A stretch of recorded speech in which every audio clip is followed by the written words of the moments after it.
El primer grupo es el grupo Agua Girl, Cabrera Conde Diana, Zambrana Sosa Omaira, Vidal Vargas, María Fernanda. ¿Están presentes? Sí, Inge, buen día. Buen día. Bueno, apenas tengan listo, podemos comenzar.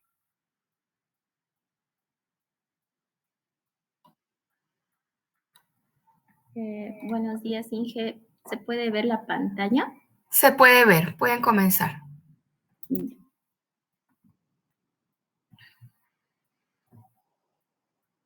Bueno, buenos días, ingeniera. Buenos días, compañeros. Somos el primer grupo y los temas a exponer serán sobre la norma ND 64011. Hablaremos de qué es la demanda biológica de oxígeno, sobre la demanda química del oxígeno y qué es el oxígeno disuelto y los ensayos a realizar. La norma boliviana NB 64011.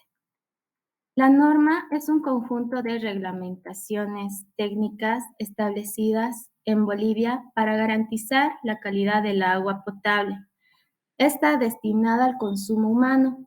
Esta norma define los parámetros y límites aceptables para diversos aspectos del agua, como características físicas, químicas y biológicas.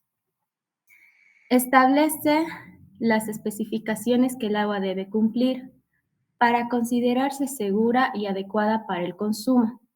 Esto abarca desde aspectos visuales como el color y turbidez hasta parámetros complejos como la presencia de sustancias químicas y microorganismos. Con el objetivo fundamental es proteger la salud pública, al garantizar que el agua suministrada a la población sea de alta calidad y no represente riesgos a la salud. Esta norma aborda diversos parámetros, entre ellos parámetros físicos que incluyen aspectos como el color, olor, sabor, temperatura y la turbidez del agua. Estos factores contribuyen a la aceptabilidad estética y sensorial del agua potable. Los parámetros químicos que involucran las sustancias químicas presentes en el agua, como metales pesados, compuestos orgánicos y los nutrientes. La DBO y la DQO son ejemplos de parámetros químicos que miden la contaminación orgánica. Hablando de los parámetros biológicos, evalúan la presencia de microorganismos, patógenos y la calidad microbiológica del agua. La norma establece para garantizar la sustancia de agentes causantes de enfermedades transmitidas por el agua. Y la concentración de oxígeno disuelto. Esta es vital para la supervivencia de organismos acuáticos. La norma define límites mínimos para asegurar la sostenibilidad de la vida acuática. Los estándares de la norma ND 64011 es esencial para proteger la salud pública y preservar los recursos hídricos, asegurando que el agua destinada al consumo humano sea segura y de alta calidad. A continuación, seguirá la exposición mi compañera Diana. Buenos días a todos. Voy a explicarles qué es lo que influye DBO, DQO y OD. Para empezar, ¿qué es DBO? Es una demanda química de oxígeno, en el cual es una medida de la cantidad de oxígeno de los microorganismos que se necesitan para poder descomponer la materia orgánica, como por ejemplo las bacterias aeróbicas que tenemos.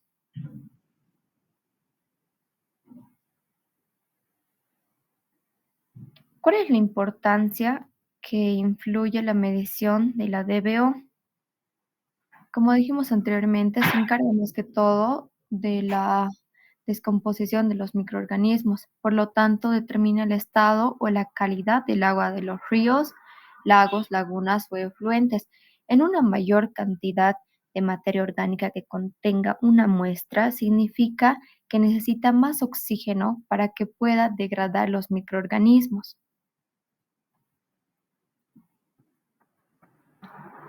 Ahora vamos a explicar qué es DQO.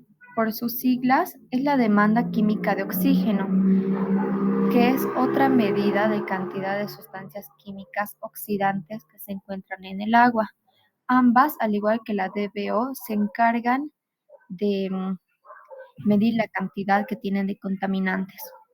La única diferencia es que una se trata de manera biológica y esta que es de manera química. La importancia de la medición de la DQO es que se ofrece una amplia contaminación, igual que la DBO, ya que esta puede influir que contenga compuestos orgánicos e inorgánicos. Además, su proceso de medición es mediante vía química, por lo cual no es la misma acción de organismos como la DBO. Para que hablemos un poquito de la OD, les voy a mostrar esta tabla que es el nivel de óxido disuelto, en el cual si está en un rango de 0 a 4, se considera una agua de mala calidad, que literal no puede haber vida biológica. De un valor de 4 a 1, de 4.1 a 7.9 es aceptable. Una adecuada es de 8 a 12. Es por eso que los niveles bajos pueden indicar una contaminación o condiciones ambientales adversas para organismos acuáticos que no tendrían vida.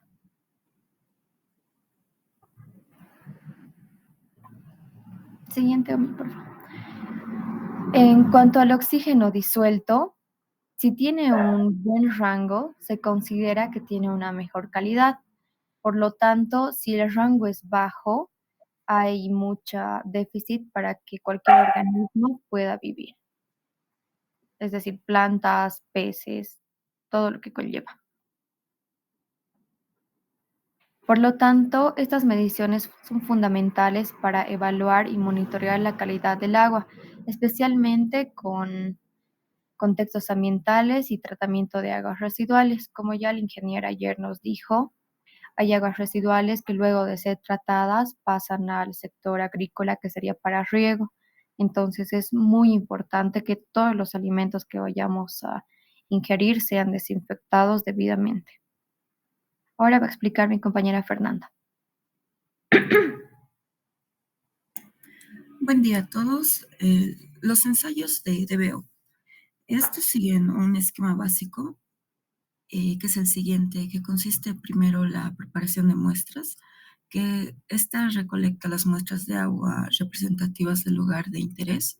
Luego está el preacondicionamiento, que elimina el oxígeno disuelto en la muestra para comenzar el ensayo desde cero. Sigue la incubación, que consiste en colocar la muestra en botellas cerradas o abiertas y permite que los microorganismos consuman el oxígeno durante un periodo específico. Después está la medición de oxígeno consumido, que después de la incubación se mide la cantidad de oxígeno consumido.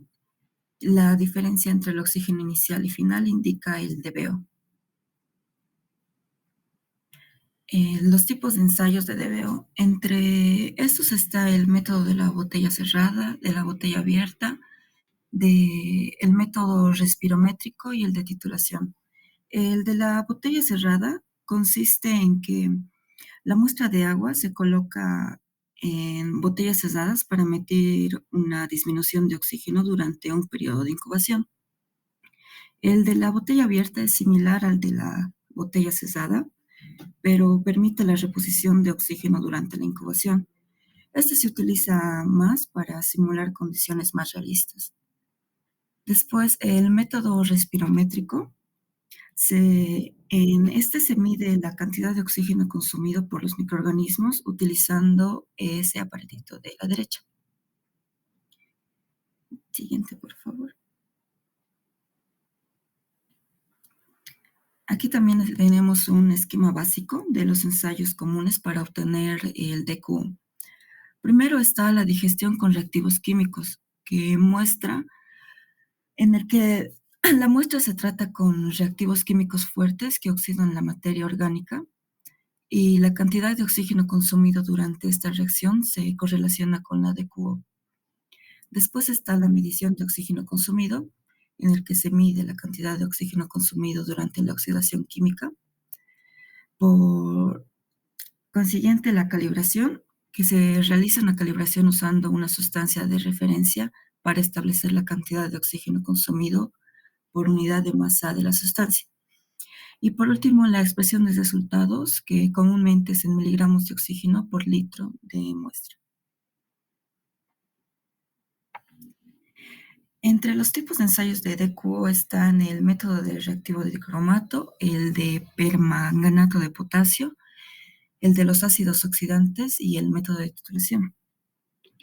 El método del reactivo de dicromato es el método más clásico. Implica la adición de un reactivo de dicromato de potasio en ácido sulfúrico a la muestra. La materia orgánica se oxida y la cantidad de dicromato reducido se utiliza para calcular el DQO. Y el método del permanganato de potasio es similar al de dicromato, pero se utiliza permanganato. Después está el de los ácidos oxidantes, y en este se utiliza una mezcla de ácidos fuertes y agentes oxidantes como persulfato y perclorato. Siguiente, por favor. Y los tipos de ensayos para medir el oxígeno disuelto en una muestra de agua. Tenemos el método electroquímico, el de Winkler, el óptico y el de fluorescencia. Son los más comunes. El método electroquímico emplea electrodos específicos para medir la concentración de oxígeno disuelto en la muestra con este aparatito que está que se ve a la derecha. Luego está el método de Winkler, que es el más clásico, que implica la adición de reactivos químicos en la muestra para oxidar el oxígeno disuelto, y la cantidad de reactivos consumidos se utiliza para determinar la concentración de oxígeno. Después está el método óptico, que utiliza la absorción de la luz por el oxígeno para medir su concentración. Los sensores ópticos pueden ser portátiles y ofrecen una medición más rápida y precisa. Esos serían los ensayos más comunes, y cada método tiene sus ventajas y desventajas. También la elección depende de factores como la precisión requerida o la velocidad de respuesta y la aplicación específica. Cada ensayo sigue ciertas normas, como todos sabemos. Y eso sería todo. Gracias por su atención. Muchas gracias, Grupo 1. Bueno, chicos, para recalcar acerca de esta exposición, recuerden que tanto DBO como DQO son mediciones que se realizan para las aguas residuales. Cuando nosotros hablamos de DBO y DQO, evidentemente estaríamos hablando del nivel de oxígeno en el agua consumido por esos microorganismos de manera tanto biológica como química. ¿Sí? De materia orgánica que puede ser susceptible a ser degradada por ese tipo de microorganismos. Cuando tomamos esas muestras de aguas residuales, no pienso en hacer una medición de oxígeno disuelto. ¿Por qué? Porque las aguas residuales no tienen oxígeno disuelto. Se espera que ya en las aguas residuales ese oxígeno esté siendo consumido. Entonces, las mediciones en aguas residuales es de DBO y de DQO. Cuando hablamos de sistemas de potabilización, evidentemente a las fuentes de las cuales yo estoy tomando esas aguas para luego abastecer a una comunidad, previo a un tratamiento, si requiero conocer esa fuente, qué nivel de oxígeno disuelto tiene, ¿sí? ¿Para qué? Para saber cómo va a ser mi tratamiento. Si en medio de ese tratamiento que debo implementar para abastecimiento de agua, requiero incrementar esos valores de oxígeno, ¿sí? Entonces, no confundamos esos parámetros, ¿no? Ya sabemos que oxígeno disuelto, esa medición va directamente para agua potable, y si hablamos de aguas residuales, estaríamos hablando de DBO, de QO, COT, otro tipo de parámetros que nos llevan a la medición de cómo los microorganismos consumen ese oxígeno. Bueno, ya habiendo hecho esa aclaración, nos vamos con el grupo 2. Por favor, grupo 2 comienza a presentar. Grupo 2 tenemos la consultora MQR, Luis Fernando, Natalie Dayana y Álvaro Fernando.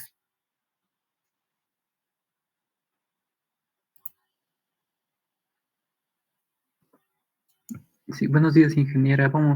Estamos alistando para Sí, ya presentar. se puede ver. Pueden comenzar. Buenos días, compañeros, buenos días, ingeniera. Nosotros vamos a exponer lo que es el método de medición de caudales.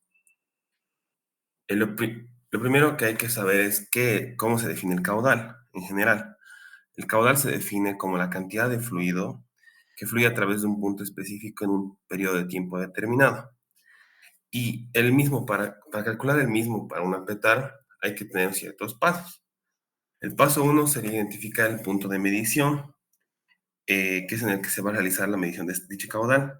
Puede ser en la entrada o en la salida del petar, dependiendo de la información que necesitemos obtener. Tenemos que seleccionar el método de medición, como ser caudalímetro en este caso. Podemos escoger varios, ¿no? No es necesariamente uno.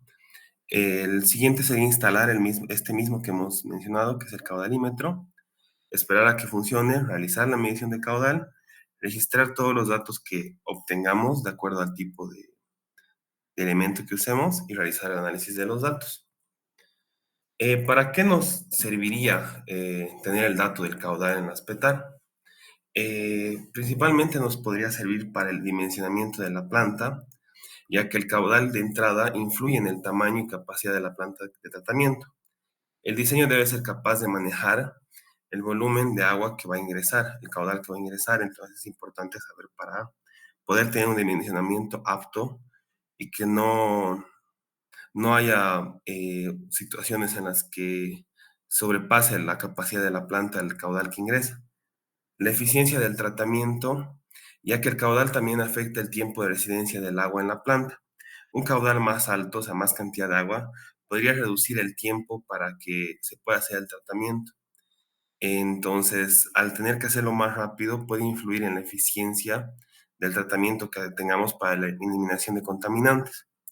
La selección de procesos, ya que en diferentes caudales y diferentes características del agua residual podrían requerir de diferentes procesos de tratamiento. Por ejemplo, si tuviéramos caudales que sean altos, o sea, que sean más fuertes, se podrían necesitar sistemas más robustos, o sea, más grandes, que alberguen más capacidad y que sean más eficientes por el tiempo, ya que al ingresar mucho, tendríamos menos tiempo para realizar el dicho tratamiento.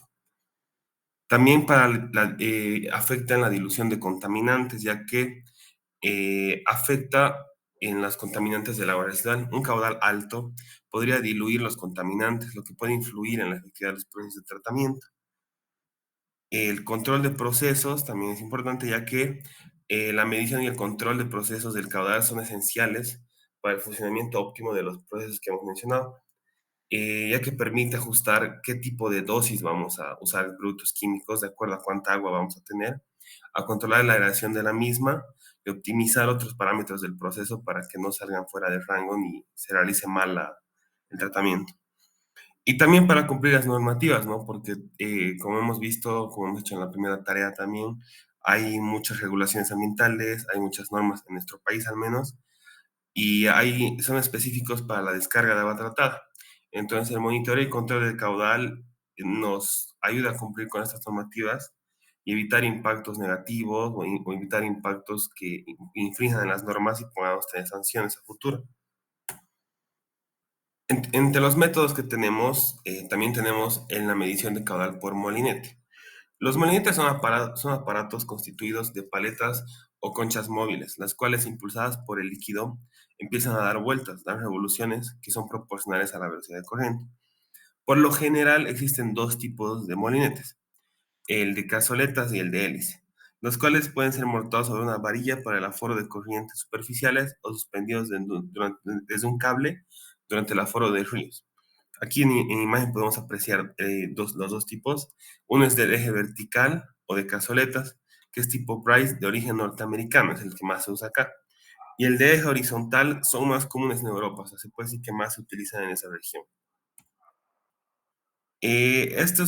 Obviamente hay muchos tipos de molinetes dependiendo a cada persona eh, o a cada empresa cual quiera utilizarlo. Estas son partes de un molinete, por así decirlo, un estándar, ¿no? Uno muy básico, que tiene las hélices, la barra de la que se ha dicho que puede estar suspendida, tiene un cable de colección hasta un contador. El contador es el que va contando el número de revoluciones que da dependiendo de la velocidad del agua. ¿Y cómo se usa? En la imagen podemos apreciar cómo una persona está midiendo con un molinete. Eh, eh, Básicamente lo que hay que hacer es instalarlo en el flujo y empieza a girar hacia el impactado por el agua. Este mide la velocidad angular de su rotación y se relaciona a esta velocidad en el contador que tiene en el punto de medición, se relaciona con el número de vueltas que da. Se multiplica la velocidad por el área de la sección transversal, perdón, y se obtiene el caudal. La precisión de cómo se va a medir el caudal de este depende de factores como la calibración del molinete y saber correctamente el área de la sección transversal que vamos a tratar de hallar. También una cosa que implica de la precisión de este mismo es que hay diferentes fabricantes y a veces no lo calibramos bien. Entonces es un factor muy importante, ya que si se descalibra por muy poco, puede hacer variar por mucho los resultados del ensayo, por así decirlo. También está el método volumétrico. Este es un método más simple, es un método más rústico, por así decirlo, que es un método que se puede usar para medir en arroyos pequeños, en lugares que no haya mucha agua, o sea, y es la medición directa del tiempo que tarda en llenar un recipiente de volumen conocido. Es como por decir, yo tengo un balde de 5 litros, empiezo a llenar y controlo el tiempo se llena. Una vez que se llene, por así decirlo, en, no sé, 3 minutos, entonces solo tengo que dividir el volumen del recipiente, que serían 5 litros, entre el tiempo, y ahí obtendríamos un caudal. Las ventajas del volumétrico es que es un método sencillo, rentable y no es costoso, ¿no? La valoración volumétrica no es tan sofisticada, por lo que no se requiere una habilidad para realizar este experimento, ¿no? Cualquiera lo puede hacer en su casa. La valoración volumétrica es rápida y se puede decir que sí da resultados precisos. Es un método sencillo, al haber visto los anteriores métodos, el anterior método como el del molinete, es un método sencillo en relación a los demás. Y se puede identificar visualmente el equilibrio, la reacción en el punto final.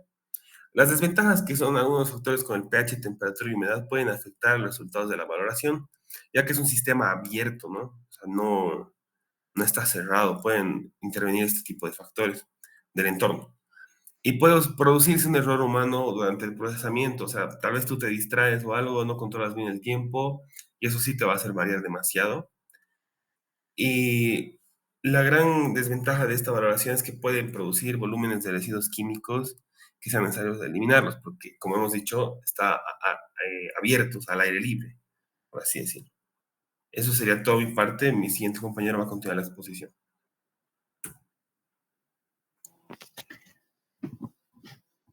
Buenos días, ingeniera. Buenos días, compañeras y compañeros. Voy a continuar con el método de medición de la canaleta Parshall. Es una estructura hidráulica que permite medir la cantidad de agua que pasa por una sección de un canal determinado. Es un medidor de régimen crítico. Esto último quiere decir que posee la energía específica mínima para un caudal dado. Para estas canaletas se utilizan láminas de metal o de madera y, bueno, recientemente se utilizan también fibras de vidrio. También se pueden construir directamente sobre el terreno como con ladrillos y bloques de concreto, y en algunos casos confundidos de concreto reforzado para mayor durabilidad. Esto fue idealizado por Ralph L. Parshall, que es un ingeniero de servicio de irrigación del Departamento de Agricultura de los Estados Unidos. Las partes de la canaleta Parshall. Consta de 4 partes principales, lo que vendría a ser la transición de entrada, la sección convergente, la garganta y la sección divergente.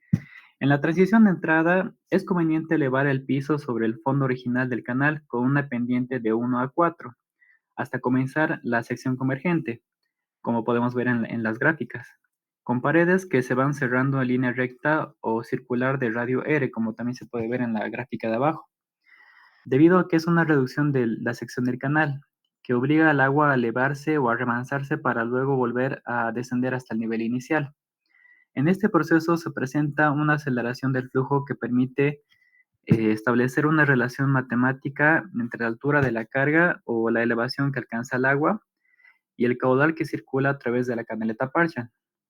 En la sección convergente, el fondo horizontal y el ancho va disminuyendo. Y en la garganta el piso vuelve a bajar con una pendiente de 3 a 8. En la sección divergente el piso sube nuevamente con una pendiente de 1 a 6. En cualquier parte del medidor partial, desde el inicio de la transición hasta la salida, el medidor tiene una sección rectangular alargada.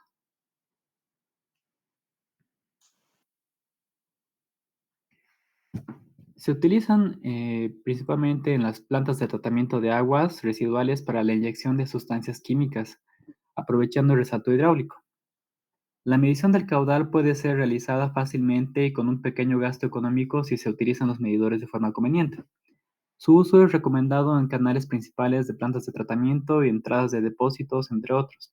Acá también podemos ver la ecuación del caudal que se utiliza para este tipo de canaletas. Podemos ver que influye mucho en lo que es la altura del agua sobre la garganta y el ancho de la canaleta en la sección de la garganta. Esta es una sección crítica en la parte de la canaleta que se puede calcular poniendo una regleta en la garganta para poder calcular o ver la altura del agua sobre la garganta.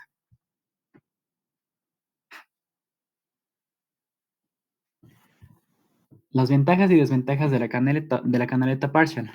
Las ventajas es que es autolavable, impide la sedimentación de partículas, ya que la velocidad es más alta al reducirse la sección. Tiene la habilidad de operar de forma aproximada sobre un rango amplio de descarga y tiene resistencias a los productos químicos. Eso es en el caso de concreto vaciado, ¿no? Como es una de las opciones que expliqué al inicio. Y las desventajas sería que se debe adecuar un sitio de descarga con una inclinación que permita una formación de un flujo crítico en la garganta de la canaleta.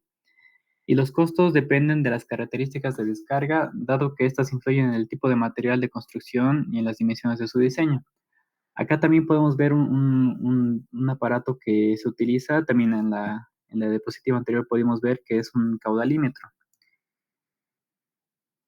Y ahora va a continuar mi compañera con otros métodos de medición.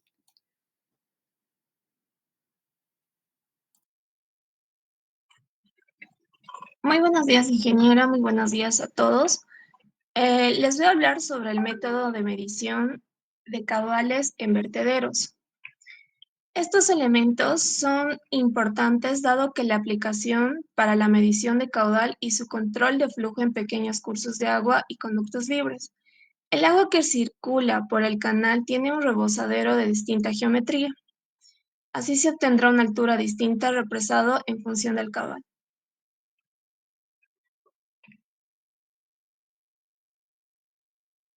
Las ventajas de este método es que es un método simple para medir el caudal, tiene bajo costo, es de fácil construcción y tiene un buen rango de precisión siempre y cuando el líquido no contenga el material sólido. Las desventajas es que no sirven si hay remansos de agua. Si representan obstrucciones, no son adecuados para fluidos que arrastran grandes cantidades de sedimentos. Y en vertederos trapezoidales, la parte triangular menor a 10 centímetros se puede generar vacíos y quita espacio a la lámina de agua. Los tipos de rebosaderos en vertederos son tres, incluso hay más, pero vamos a indagar en estos, que es el triangular, rectangular y trapezoidal o conocido como Cipoletti.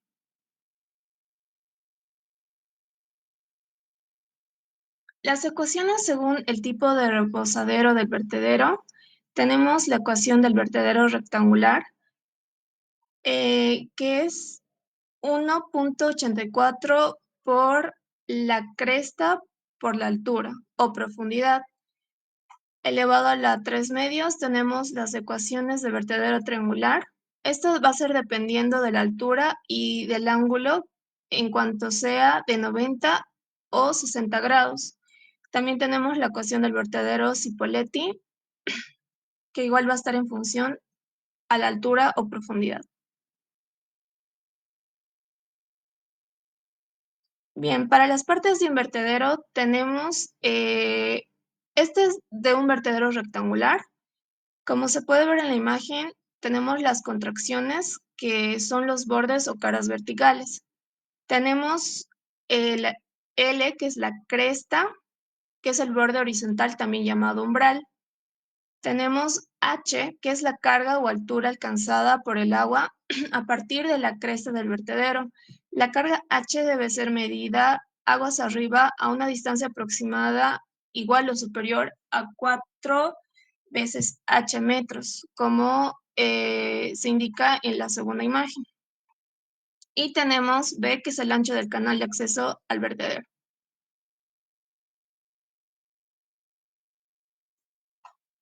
Bien, ejemplo. El jefe de operación de una PETAR no cuenta con la memoria técnica de diseño de la misma y se sabe que se aproxima un caudal de avenida de 0.80 metro cúbico segundo y se desea conocer si funcionará el vertedero triangular o quedará sumergido. Teniendo de dato H, que será 0.6 metros. Se realiza el cálculo respectivo tanto de la abertura de 90 grados y 60 grados y se obtienen los resultados dados.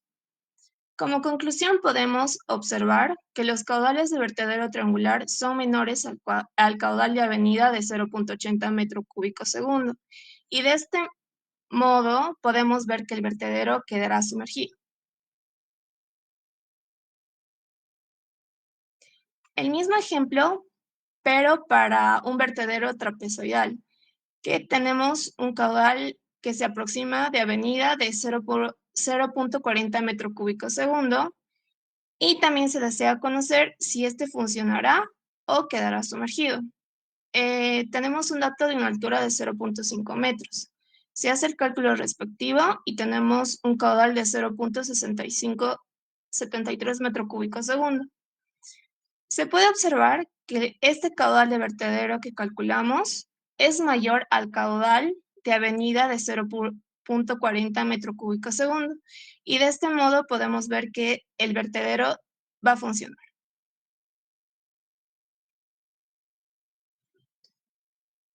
Bien, como siguiente método, veremos el método de medición de caudales en flotadores.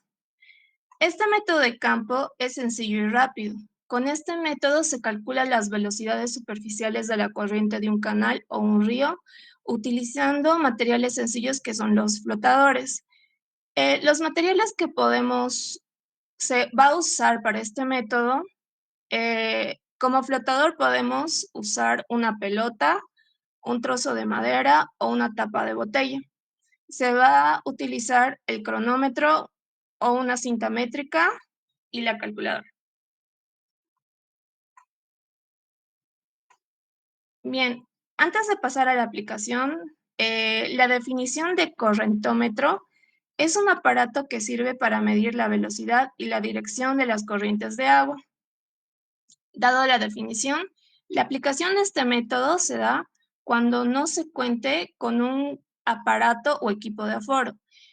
También en periodos de máximas avenidas o crecidas de los ríos que peligra el equipo, cuando existe peligro para ingresar al agua o cuando los niveles de agua son muy bajos y no permite medir con el aparato, cuando existen algas o sedimentos y cuando se desea conocer el caudal de la corriente en forma aproximada sin tener que recurrir a la construcción de una estación hidrométrica costosa.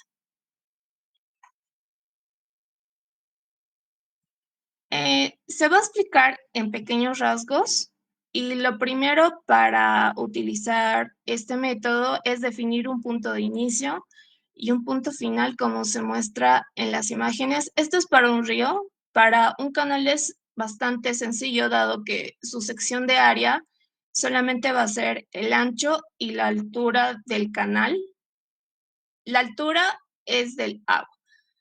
En cuanto a la imagen, se define un punto de inicio que va a ser A, en donde va a ser el punto de lanzamiento del flotador que utilizaremos, sea una pelota, un trozo de madera, etcétera. Y el punto de lanzamiento puede ser una altura de 5 a 15 metros y se realizará el conteo de tiempo hasta llegar al contaje de tiempo final. En este caso se va a seccionar el ancho del río y se va a hacer una repetición de 5 veces para poder obtener un promedio de tiempo, dado que nuestra velocidad media va a ser la distancia sobre tiempo. Y para el área, en cuanto al río, vamos a tener un inicio y un final y se va a tener área 1, área 2, área 3, área 4 y igual se saca un promedio. Y la velocidad que se haya midiendo el tiempo que demora en ser arrastrado el flotador por la corriente de agua en un tramo recto a longitud conocida y se puede repetir al menos 3 veces esta operación. De este modo sacaremos un promedio.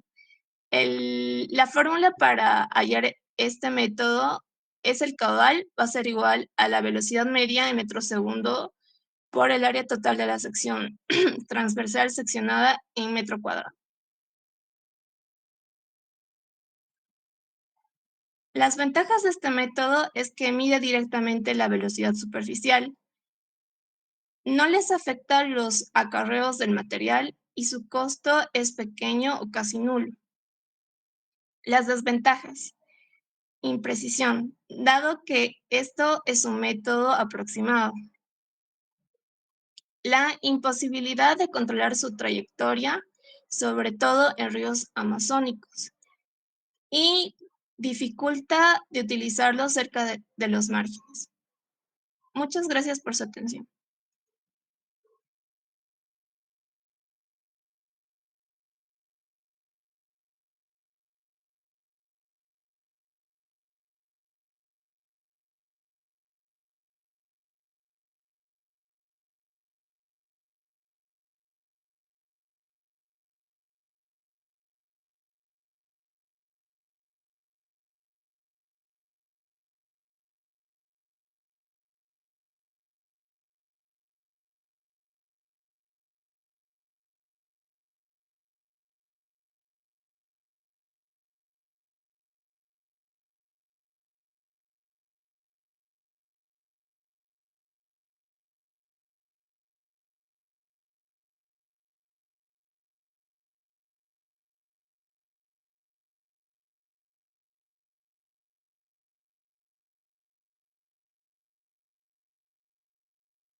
Ingeniera, no se le escucha por si acaso.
Buenos días, ingeniera. Buenos días, compañeros. Somos el grupo número 4 y nos ha tocado exponer tipos de sedimentadores.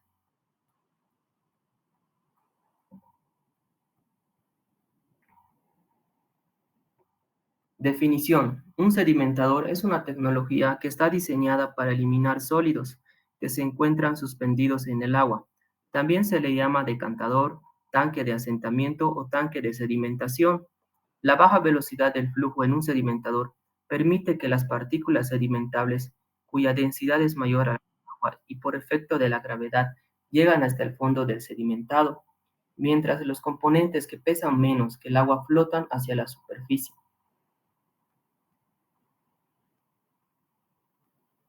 Ventajas. Tecnología sencilla y robusta. Remoción eficiente de sólidos suspendidos. Costos de operación y capital relativamente bajos. Desventajas. Es necesario remover los lodos de manera frecuente. El efluente, el lodo y la espuma requieren tratamiento adicional. Tipos de sedimentadores. Las formas del sedimentador suelen ser variables y depende de la morfología de las partículas a sedimentar, del tamaño, de la concentración, de la velocidad de sedimentación, etc. En tipos de sedimentadores tenemos los estanques. También hay estanques y también tenemos los sedimentadores circulares, rectangulares y flujo horizontal de placas inclinadas, cámaras de sedimentación. Sedimentador rectangular. La velocidad del desplazamiento horizontal es constante y se utiliza para separar partículas grandes de las pequeñas. Estas partículas grandes, de gran densidad, son regularmente arenas. Estos equipos suelen ser poco profundos.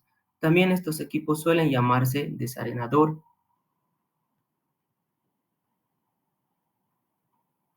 Sedimentador circular. En ellos el flujo suele ser de forma radial, desde el centro hacia el exterior, por lo que la velocidad de desplazamiento de agua disminuye al alejarnos del centro del sedimentador.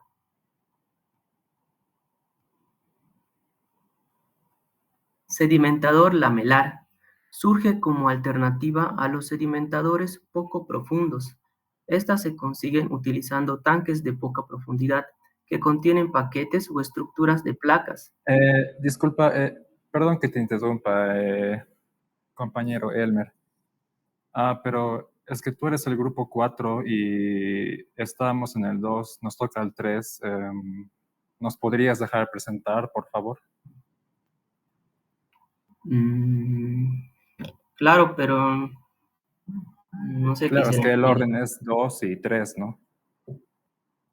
Sí, ayer en la clase quedamos que íbamos a exponer el grupo 4 porque el 3 no estaba presente, pero no hay problema. No sé qué dice Sí, la por gente. favor, amigo. No, no vamos a tardar mucho, es solo un ratito, por favor. O mejor terminaremos el grupo 4 y le continúas tú con el 3, así.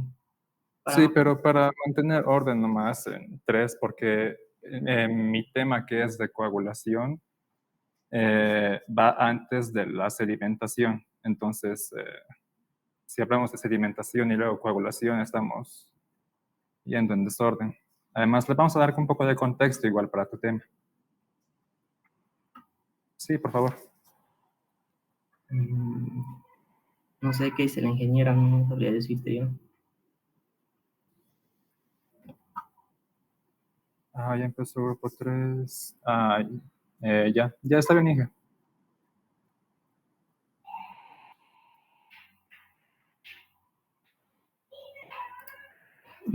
Ya, voy a continuar con mi exposición. Sedimentador lamelar. Surge como alternativa a los sedimentadores poco profundos. Estas se consiguen utilizando tanques de poca profundidad que contienen paquetes o estructuras de placas o tubos inclinados respecto de la base, por cuyo interior se hace fluir el agua de manera ascendente. Sedimentador por zonas. Cabe mencionar que la sedimentación por zonas se emplea cuando los desechos sólidos están unidos entre sí y toman una posición fija.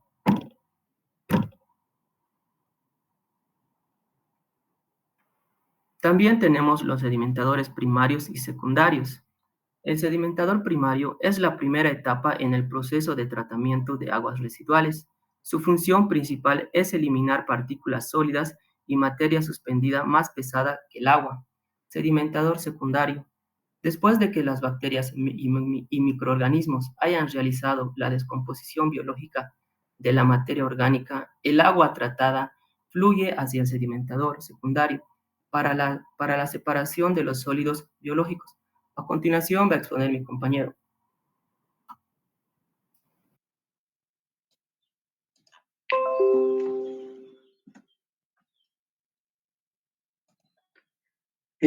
Muy buenos días, compañeros, ingeniera. Yo voy a explicar un poco qué son los sedimentadores.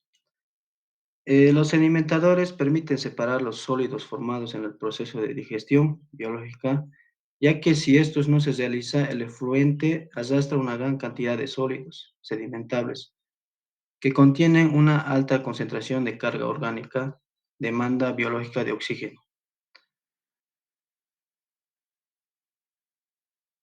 Tratamiento mediante lodos activos. Tenemos que una vez homogeneizada la caudal en el tanque de igualación, el agua cruda es conducida por medio de bombeo en tuberías PVC de 4 pulgadas a dos cámaras de distribución de caudal ubicadas en cada extremo de los tanques de aireación, en donde se lleva a cabo el tratamiento biológico o secundario. El tratamiento biológico tiene un objetivo reducir el contenido de materia orgánica de las aguas, disminuir el contenido de nutrientes, eliminar patógenos y parásitos. Esto se logra por medio de procesos aerobios y anaerobios, en los cuales la materia orgánica es metabolizada por diferentes cepas bacterianas. También tenemos el tratamiento que se realiza mediante la difusión de aire por medios mecánicos en los tanques de aireación. Tanques sedimentadores. En estos tanques sedimentadores podemos ver el proceso de sedimentación de la biomasa, en los cuales los dos primeros tanques tienen un área aproximada de diseño de 36 metros cúbicos y el tercero sería de un área de 54 metros cúbicos. Cada sedimentador posee una válvula que permite el desagüe de lodos sedimentados a un pozo de lodos para efectuar la circulación a los tanques de aireación. Como se puede ver en las imágenes, existe corrosión que se produce en estos tanques. Cámara de contacto de cloro. Esta es una estructura que se usa para la desinfección del efluente residual. En esta cámara de contacto, su diseño es una serie de canales interconectados por los cuales fluye el agua de manera que esté al menos 20 minutos en contacto con el cloro.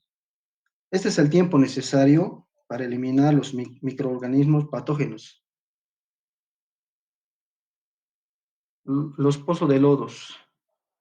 Estos lodos que provienen de la sedimentación que ocurren en los tres primeros sedimentadores mencionados anteriormente, pasan a un pozo de bombeo mediante válvulas de desagüe. Este tienen dos bombas sumergibles, los cuales permiten la recirculación de las aguas. Una fracción de los lodos a los tanques de aireación. También tenemos aquí los lechos de secado, donde una vez tratada en los pozos de lodos, se bombean los lodos evacuados de los sedimentadores, donde una fracción será considerada un exceso. Estos lodos son enviados a un lugar cubierto, donde se fomenta la concentración de los lodos y su deshidratación. Este es un lugar de disposición de residuos sólidos. Aquí, como se puede ver en las imágenes, el secado de los lodos. Mantenimiento de los tanques sedimentadores primarios y secundarios. El mantenimiento y la limpieza que se hace a los sedimentadores, ya que su estructura interna de los tanques sedimentadores presentan corrosión debido al contacto directo con el agua residual y los lodos. Por otro lado, La base del sedimentador debe ser totalmente reemplazada, ya que puede llegar a perforar por el peso del lodo acumulado que tiene. Aquí vemos en las imágenes cómo hacen la limpieza de sedimentadores. A continuación va a continuar mi compañero, por favor, gracias.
No se escucha.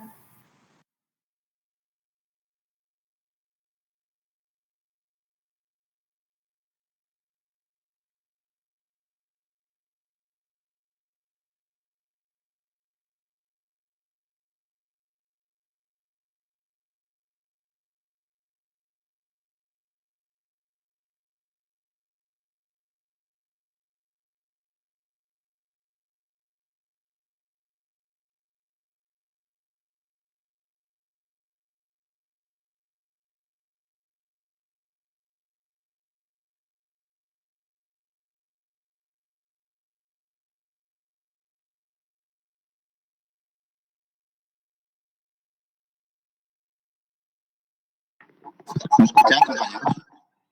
¿Me escuchan?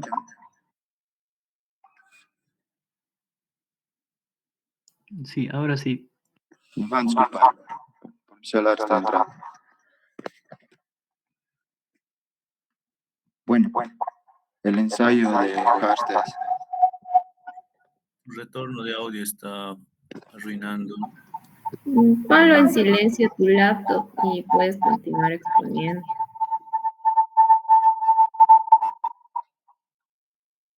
Hola, ¿me pueden escuchar bien? Sí. Bien. Ensayo de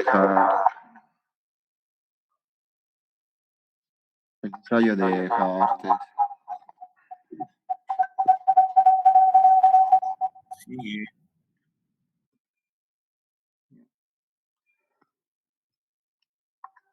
Bueno, ensayo de Harstes. El objetivo es de determinar las condiciones óptimas de coagulación y floculación para mejorar la sedimentación. Eso es un proceso donde las pequeñas partículas del líquido se unen y forman una masa agrupada. A eso se le denominan flóculos.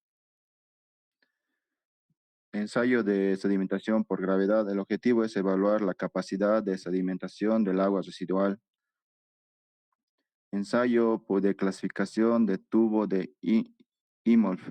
El objetivo es evaluar la sedimentación de los sólidos suspendidos. Ensayo de la línea de sedimentación. El objetivo es evaluar la velocidad de sedimentación en el canal de flujo continuo. El análisis de sólidos sedimentados. El objetivo es cuantificar la cantidad y tipo de sólidos sedimentados.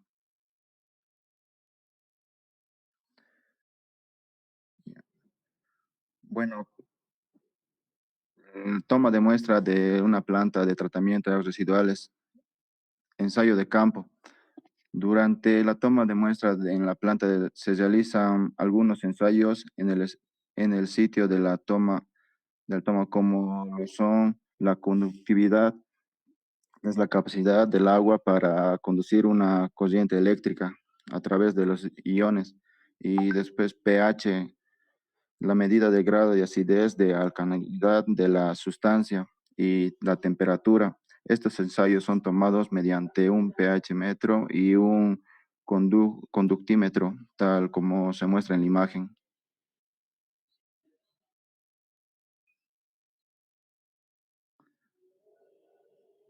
Salida. La toma de la muestra de la salida se toma una vez en el agua. Ha pasado por el sedimentador primario y por el proceso de aireación y justo cuando llega al sedimentador secundario tal como se ve en la imagen. Trasteo de la muestra de laboratorio. La muestra es llevada directamente al laboratorio en un recipiente de plásticos, los cuales son almacenados en una nevera para luego realizarles los correspondientes ensayos, como se ven en las imágenes. Una vez se va a realizar los ensayos de la muestra, se deja de que ésta tome la temperatura ambiente para simular las condiciones iniciales si se realizan los siguientes ensayos, teniendo en cuenta las normas establecidas. Demanda biológica de oxígeno, demanda química de oxígeno, fosfatos y nitratos.